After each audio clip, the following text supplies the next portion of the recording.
Bahan Mutiara, di mana pihak pembangkang khususnya UMNO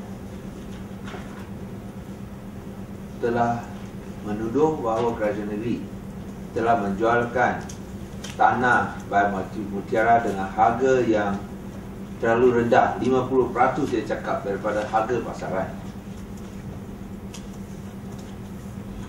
Tender Bahan Mutiara dibuat secara terbuka, saya tegaskan, pada 2010. Pada 2010. Mengikut UMNO, harga yang kita jual selepas kita pilih yang paling tinggi adalah sebanyak RM240. UMNO dibawa ahli parlimen mereka daripada Kota Belud, Sabah, jauh daripada Sabah pun nak datang kacau ke Penang, mendakwa bahawa harga pasaran adalah sebenarnya RM420. Saya pun tak tahu macam mana orang kat Sabah boleh tahu harga sebenar tanah dekat Penang.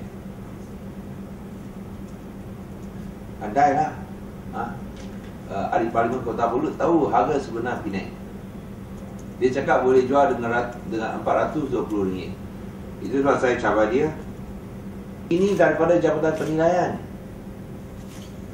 So bila kita tetapkan, ini dia buat 5 hari bulan November 2009, tak sampai 6 bulan, 7 hari bulan April 2010, kita tetapkan harga ni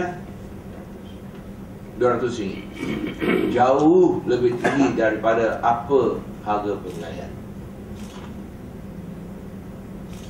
Apa UMNO nak cakap lagi?